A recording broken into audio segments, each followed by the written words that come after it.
ದಾವಣಗೆರೆಯಲ್ಲಿ ದಕ್ಷಿಣ ಬಂಡಾಯ ಶಮನವಾಗುತ್ತಾ ಬಂಡಾಯ ಶಮನಕ್ಕೆ ಖುದ್ದು ಸಿದ್ದರಾಮಯ್ಯನವರು ಅಖಾಡಕ್ಕಿಳಿದಿದ್ದಾರೆ. ಸಿದ್ದರಾಮಯ್ಯ ನಿವಾಸಕ್ಕೆ ಸಾದಿಕ್ ಪೈಲ್ವಾನ್ ಆಗಮಿಸಿದ್ದಾರೆ ಅನ್ನೋದು ಗೊತ್ತಾಗ್ತಾ ಇದೆ. ಪೈಲ್ವಾನ್ನ ಕರೆ ತಂದಿದ್ದಾರೆ ಶಾಸಕ ರಿಜ್ವಾನ್ ಅರ್ಷದ್ ಸಲೀಂ ಅಹಮದ್. ನೋಡಿ, ಸಾದಿಕ್ ಪೈಲ್ವಾನ್ ಅಂತಿಮ ಹಂತದಲ್ಲಿ ನಾಮಪತ್ರವನ್ನ ವಾಪಸ್ ಪಡಿತಾರೆ ಅಂತಾನೆ ಹೇಳಲಾಗ್ತಾ ಇತ್ತು. ಬಟ್ ಸಾದಿಕ್ ಪೈಲ್ವಾನ್ ಅವರು ಆ ರೀತಿಯಾದಂಥ ತೀರ್ಮಾನ ಮಾಡಲಿಲ್ಲ. ನಾನು ನಿಂತೇ ನಿಲ್ತೀನಿ ಅನ್ನೋ ನಿಟ್ಟಿನಲ್ಲಿ ಹೇಳಿದ್ರು ನಿನ್ನೆ. ಬಟ್ ಇವತ್ತು ನೋಡಿದ್ರೆ ಏಕಾಏಕಿಯಾಗಿ ಸಿಎಂ ಸಿದ್ದರಾಮಯ್ಯನವರು ನಿವಾಸಕ್ಕೆ ಬಂದಿದ್ದಾರೆ ಸಾದಿಕ್ ಪೈಲ್ವಾನ್. ಹಾಗಾದ್ರೆ ಬಂಡಾಯ ಶಮನ ಆಗ್ಬಿಡುತ್ತಾ?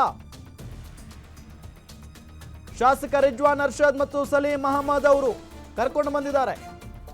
ಜಮೀರ್ ಕೈ ಕೊಟ್ಟ ಬಳಿಕ ಅಸಮಾಧಾನ ಶಮನಕ್ಕೆ ಸಿಎಂ ಸಿದ್ದರಾಮಯ್ಯ ಮುಂದಾಗಿದ್ದಾರೆ.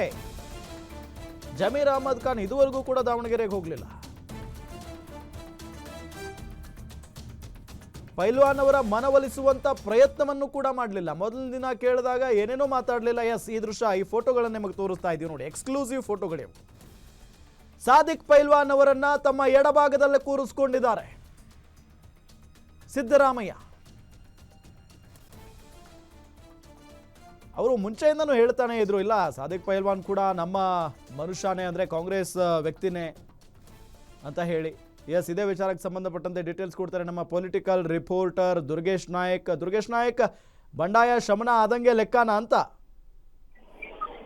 ಯಶರಾಮ್, ದಾವಣಗೆರೆ ದಕ್ಷಿಣ ಕ್ಷೇತ್ರದಲ್ಲಿ ಸ್ಪರ್ಧೆ ಮಾಡಿರುವಂತಹ ಸಮರ್ಥಗೆ ಪ್ರಬಲವಾಗಿ ಈಗ ಸ್ಪರ್ಧೆಯನ್ನ ಓಡ್ತಿರುವಂತದ್ದು ಸಾದಿಕ್ ಪೈಲ್ವಾನ್. ಇವರ ಒಂದು ನಾಮಪತ್ರವನ್ನ ಬಂಡಾಯ ವ್ಯಕ್ತಿ ಇರುವಂತಹ ಸಾದಿಕ್ ಅವರನ್ನ ವಾಪಸ್ ತೆಗೆದುಕೊಳ್ಬೇಕು ಅನ್ನೋ ನಿಟ್ಟಿನಲ್ಲಿ ಕಾಂಗ್ರೆಸ್ ನಾಯಕರೆಲ್ಲರೂ ಕೂಡ ಹರಸಾಹಸವನ್ನ ಪಡ್ತಿದ್ದಾರೆ. ಒಂದ್ ಕಡೆ ಜಮೀರ್ ಅಹಮದ್ ಅವರು ಕೂಡ ಸಾಕಷ್ಟು ಪ್ರಯತ್ನವನ್ನ ಮಾಡಿದ್ರು.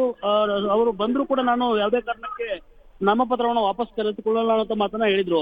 ನಿನ್ನೆಯಷ್ಟೇ ಸಲೀಂ ಅಹಮದ್ ಸೇರಿದಂತೆ ರಿಜ್ವಾನ್ ಅರ್ಷದ್ ಸೇರಿದಂತೆ ಸಾಕಷ್ಟು ಅಲ್ಪಸಂಖ್ಯಾತ ಮುಸ್ಲಿಂ ನಾಯಕರು ಕೂಡ ಮನವೊಲಿಸುವಂತ ಕೆಲಸಕ್ಕೆ ಮುಂದಾಗಿದ್ರು.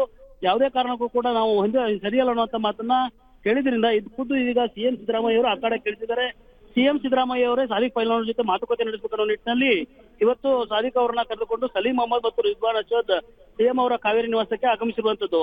ಒಂದು ಲೆಕ್ಕದಲ್ಲಿ ಮಾತುಕತೆ ಇನ್ನೂ ಕೂಡ ನಡೀತಾ ಇದೆ. ಈ ಒಂದು ಮಾತುಕತೆಯ ಸಂದರ್ಭದಲ್ಲಿ ರಿಜ್ವಾನ್ ಅರ್ಷದ್ ಮತ್ತು ಸಲೀಂ ಅಹಮದ್ ಮಧ್ಯಸ್ಥಿಕೆಯ ನಡುವೆ ಸಾದಿಕ್ ಪೈಲ್ವಾನ್ ಏನಾದ್ರು ನಾಮಪತ್ರವನ್ನು ವಾಪಸ್ ತೆಗೆದುಕೊಳ್ತಾರೆ ಅಥವಾ ಅವರಿಗೆ ಹೆಚ್ಚಿನ ಸ್ಥಾನಮಾನ ಮುಂದಿನ ದಿನಗಳಲ್ಲಿ ಅವರಿಗೆ ಒಂದು ಗೌರವಯುತವಾದ ಸ್ಥಾನಮಾನವನ್ನ ಕೊಡುವ ನಿಟ್ಟಿನಲ್ಲಿ ಮಾತುಕತೆ ನಡೆದಿರುವಂತದ್ದು. ಹೀಗಾಗಿ ಸದ್ಯಕ್ಕೆ ಕಾಂಗ್ರೆಸ್ ಹೈಕಮಾಂಡ್ ಏನು ಸಮರ್ಥ ಅವರಿಗೆ ಟಿಕೆಟ್ ಕೊಟ್ಟಿದೆ, ಅವರಿಗೆ ಬೆಂಬಲವನ್ನ ಕೊಡಿ ಅನ್ನುವಂತ ನಿಟ್ಟಿನಲ್ಲಿ ಮಾತುಕತೆ ನಡೆದಿರುವಂತದ್ದು.